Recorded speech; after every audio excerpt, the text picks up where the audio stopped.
मुह को चलीगला। झारसुगुड़ा जिला बेलपाहाड़ रेल फाटक निकट में देखा मिली एभली एक हृदय विदारक दृश्य। कुनी झील को धरी रेल फाटक पारी होता बेले मार हाथ छाड़ी रेल धारणा आड़ को दौड़ी जाता 4 वर्षर झीटी।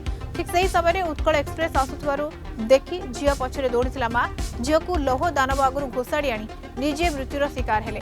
झीर जीवन बंचीगला किंतु घटनास्थल में मार प्राणवायु उड़ीगला।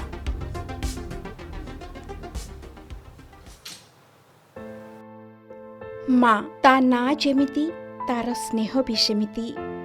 कथारे अछि माँ जार साहा तार बा आउ काहाकु डर। से देवी माँ हुअन्तु अबा जन्म कला माँ समस्ते संतान पाई स्नेहमयी।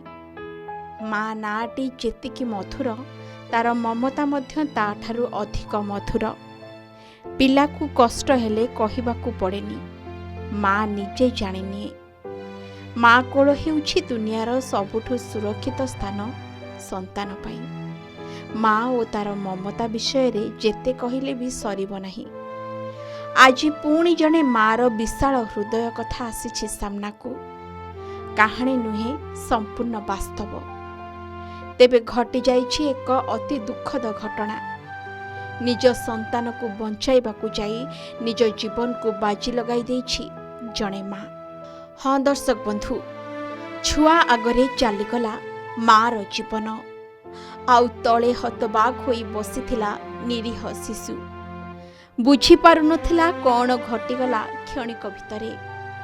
झारसुगुड़ा जिला बेलपाहाड़ रेल फाटक निकटरे घटिछि एही अभावनीय घटना।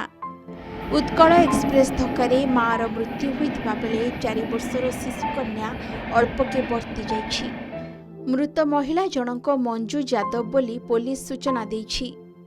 मृत महिला जनक बेलपाहाड़ अंचल एणे तेणे बुली भिक्षावृत्ति करिथांती। तांकु समस्ते देखिछंती हेले तांको विषय रे जानि नाहंती केही। तेणु से केउ स्थानर मूल निवासी ताहा जणा पड़ी नाही। महिलांकर मृत्यु परे तांकर 4 वर्षर शिशु कन्या को उद्धार करा जाई झारसुगुड़ा CWC को हस्तांतर करा जाइछि।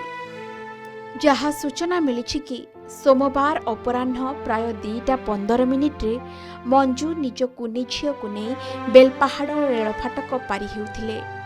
एतिकी बेले हठात झीलटी माँ मंजू का हाथ छाड़ी दौड़ी पड़ाइथिला। ठीक सही समय रे उत्कल एक्सप्रेस द्रुत गति रे माड़ी आसथिला। एहा देखि झील को बंचाइबा पई दौड़ी जाइथिले माँ। झील को सिना बंचाई देले हेले निजे खूब जोर रे आसुथबा रेल देहरे पिटी होई गले। सेठी तांकर मृत्यु होई गला।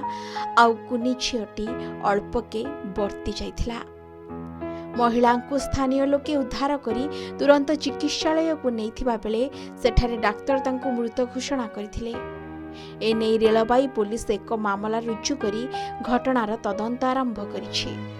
तेबे जाजाबर भावे बुलुथिबा मंजू आउ तांको झियर केही संपर्क नाहांती। तेणु मंजूको मृत्यु परे एबे झारसुगुड़ा चाइल्ड लाइन अधिकारी को पुलिस छुआटी को हस्तांतर करिछि।